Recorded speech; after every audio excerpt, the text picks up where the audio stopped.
formulated in conjunction with the government? Oh yes, ultimately the review commission must realize its own limitations, set down its own agenda, its own jurisdictional parameters. For example, it has to take into account the fact that ultimately, even if the commission gives a set of recommendations, amendment of the constitution is a different exercise altogether.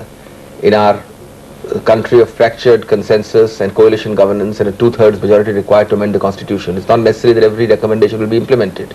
Again, you must realize the limitation that none of our basic problems of the country, the so-called 3 C's, criminalization, corruption, casteism, lack of development, poverty, threat to integrity and security, none of these are going to be solved necessarily by just a recommendation to amend the constitution. How does it happen? How does this commission suggest amendments without actually interfering with its basic features? How does it happen? Once the commission and the members define their parameters and put down the limitations which are inherent in the exercise, then I think there is a narrow area where a constructive activity can take place. And you could look, for example, into focused specific areas which would improve the working of our constitution. One obvious example would be, for example, Article 356, whether you should, for example, put a higher threshold for its invocation in the light of the repeated abuses of over 100 times over the last 50 years, whether you should make it more difficult to invoke it as we made, for example, other provisions involving emergency powers. Another important area would be this issue of judicial appointments and judicial transfers and perhaps judicial accountability.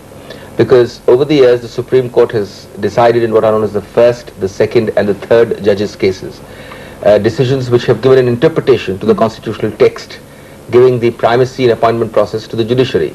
Now, if the Constitutional Review Commission goes into that and decides to rephrase the constitutional text to give a differing view, that's another issue for debate. I'm not saying it is this way or that way, that's an issue for debate. A third important issue is the Women's Reservation Bill, and more importantly, the counterblast claim of whether to have a reservation for OBC women, which is a very live and a very hotly debated issue. So these and some other issues like that. Right. Of course, the most important, of course, would be, which is contemporarily being talked about, is whether one must incorporate the German model of a constructive. Dr. Singhvi, we'll come back to you in just a moment, and it's time for another break, but then we will continue this discussion. Don't go away.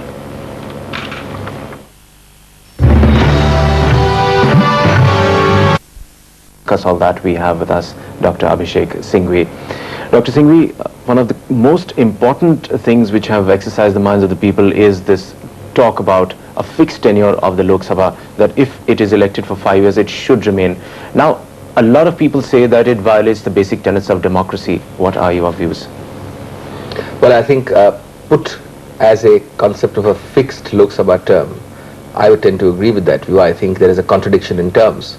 There is a inbuilt dynamics of electoral politics, and you can't have a fixed house without the electoral majorities. So I think a better idea would be to consider alternatives. Nevertheless, to reduce dissolution of parliament, to reduce the frequency of elections, which is a public interest matter. After all, we can't spend so much money every 1 or 2 years. What kind of alternatives are you talking about? One which has been doing the rounds, and I think is well worth a very close second look, is the German, so-called German model on the Article 62 and 63 of the German Constitution, which basically incorporates 2 elements. One is that you are not allowed to move a vote of no confidence except at stated minimal intervals, say once every 4 months or 6 months, and that's a matter for detail. The second and more important is that you will not move a vote of no confidence unless, along with the vote of no confidence, you have a vote of confidence in a named person.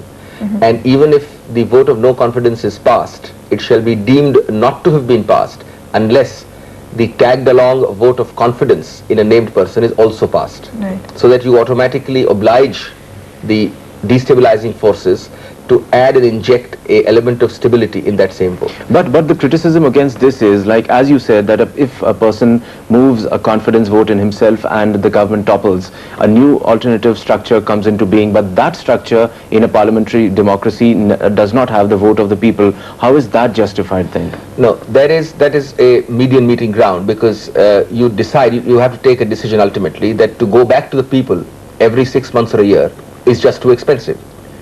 It hampers democracy in many ways.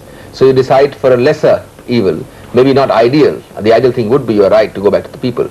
But in this sense, you do go back to the representatives of the people. because those who pass the vote of confidence in the named person are also the representatives of the people in the Lok Sabha.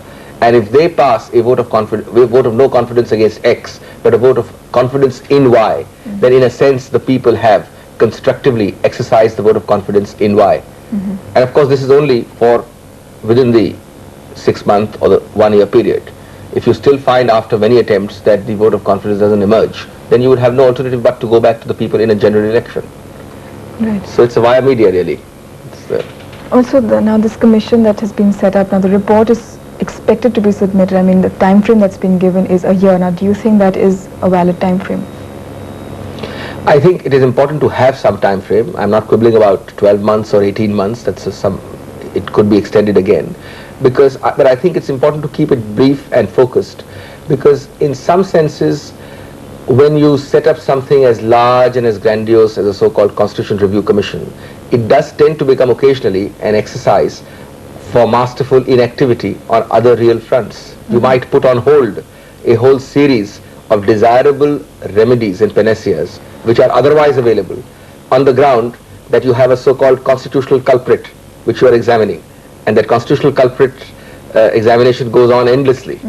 So it's important to keep it focused and short. Dr. Singhvi, there is a political opinion, and coming mainly from the opposition, that this whole exercise has been geared by the ruling coalition, obviously if you want to name it's the BJP, to create an agenda for the next general elections, and this is just a facade. It could be a very strong view, but do you see any truth in that, some grain of truth? It's impossible to comment on that. I know that there are allegations and counter-allegations on that, but certainly the identity and the composition of the commission inspires confidence. There are good people there, there are objective people there, and ultimately, since it is going to be their collective view, I don't think it's fair at this moment to say that it's going to be the projection of the views of any particular political party. So in principle, you are saying that this commission is a good thing? Yes, provided it realizes its limitations, puts down its jurisdictional parameters, and focuses on nitty-gritty specific areas of constitutional change, and doesn't go into an open-ended exercise of a so-called fundamental review of the Constitution. Spoken like a true lawyer. Thank you very much for joining.